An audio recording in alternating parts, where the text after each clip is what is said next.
Hi friends, எல்லோரும் எப்படி இருக்கீங்க? இன்றைக்கி ஒரு சூப்பரான வீடியோ தான் பார்க்க போகிறோம். நாங்கள் வந்து மாலை போட்டிருந்தப்ப எங்களோட வழக்கமான வேலைகள் வந்து என்ன அப்படிங்கிறத உங்கள்கிட்ட ஷேர் பண்ணிக்கிறேன். இந்த வீடியோ எடுத்து 2 மாதத்துக்கு மேலேயே ஆயிடுச்சு. நானும் இன்றைக்கி நாளைக்கு அப்லோட் பண்ணலாம் அப்படின்னு நினச்சிட்டே இருப்பேன். என்னால் வந்து முடியலை. இன்றைக்கி வந்து அதை நான் உங்கள்கிட்ட ஷேர் பண்ணலாம் அப்படின்னு தான் நான் ஷேர் பண்ணுறேன். இப்போ தான் என்னோடய சேனலை புதுசாக பார்க்குறீங்க அப்படின்னா ப்ளீஸ் சப்ஸ்கிரைப் பண்ணிக்கோங்க.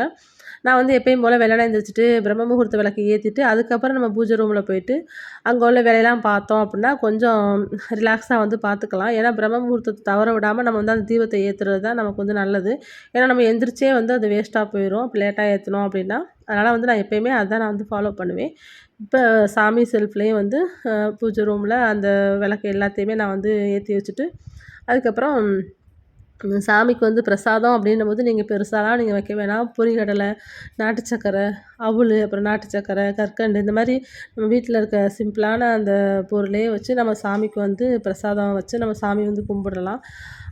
ஆடம்பரமாக கும்பிடணும் அப்படின்னு வந்து நம்ம அவசியமும் கிடையாது. அதே மாதிரி பூஜை வந்து நம்ம ரொட்டீனாக பண்ணும்போது நம்ம மனசு வந்து உண்மையிலே சொல்லப்போனால் ரொம்ப சந்தோஷமாக இருந்தால் தான் நம்ம எந்த ஒரு வேலையுமே நம்ம வந்து செய்ய முடியும். மனசு கொஞ்சம் கஷ்டமாக இருந்தாலும் நம்ம வந்து அந்த வேலையை வந்து விரும்பி நம்ம செய்ய மாட்டோம்.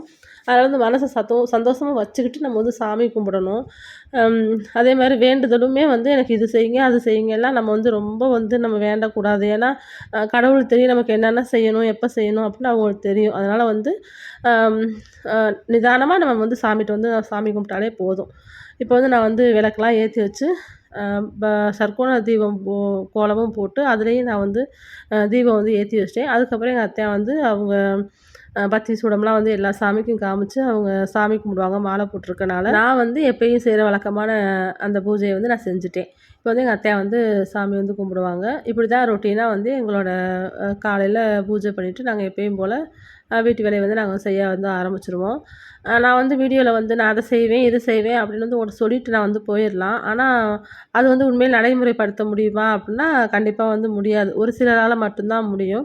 அது மாதிரி நம்ம வீட்டில் இருக்கிறவங்களும் நமக்கு வந்து ஃபுல் சப்போர்ட் பண்ணாத இந்த மாதிரி நம்ம வீடியோலாம் எடுத்து போடுறதுக்கு நமக்கு வந்து கொஞ்சம் நல்லாயிருக்கும். இல்லைன்னா நம்ம வாய்க்கு வந்தபடி பேசிட்டு போயிடலாம். நான் வந்து இந்த மாதிரி எந்திரிச்சேன், இந்த மாதிரி நான் பூஜை பண்ணேன், இந்த மாதிரி நான் செஞ்சேன் அப்படிலாம் சொல்லிட்டு போயிடலாம். கண்டிப்பாக வந்து அது முடியாது. ஏன்னா நம்மளோட உடம்பும் வந்து அதுக்கு ஒத்துழைச்சி வரணும். அதனால் வந்து ஈஸியாக வந்து யாரும் வந்து இப்படி செய்யுங்க அப்படி செய்யுங்கன்னு வந்து நம்ம சொல்லக்கூடாது. ஏன்னா அவங்கவுங்க உடல்நிலையை பொறுத்து அவங்கவுங்க எந்திரிச்சு சாமி கும்பிட்றது எல்லாமே இருக்குது.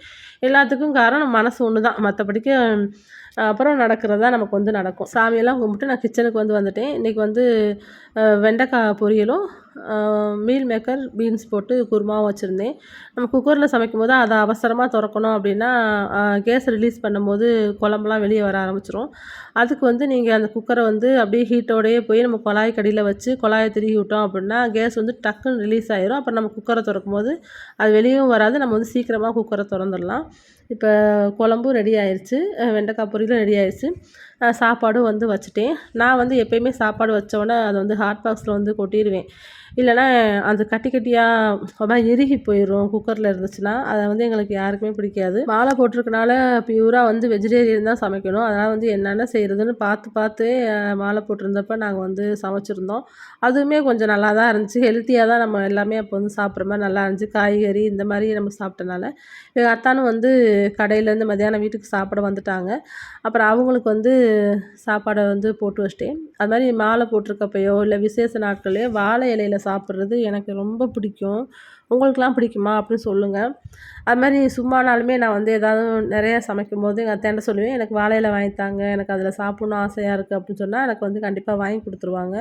இப்போ வந்து சாமிக்கு நம்ம சாப்பாடு வச்சுட்டு அவங்க என்ன பண்ணுவாங்க, சாமி கும்பிட்டு சாமிக்கு கொஞ்சம் சாப்பாடை இலையில எடுத்து வச்சுட்டு அதுக்கப்புறம் நீர் விளாவிட்டு அவங்க வந்து சாப்பிட ஆரம்பிப்பாங்க. அதுக்கப்புறம் தான் நம்மளுமே சாப்பிடணும். இந்த வீடியோ உங்கள் எல்லாருக்கும் கண்டிப்பாக பிடிச்சிருக்கும். பிடிச்சிருந்தால் லைக் பண்ணுங்கள், ஷேர் பண்ணுங்கள், கமெண்ட் பண்ணுங்கள். ராம்ஜோ சமையலறை சேனலை சப்ஸ்கிரைப் பண்ணுங்கள், பெல் பட்டனை கிளிக் பண்ணுங்கள்.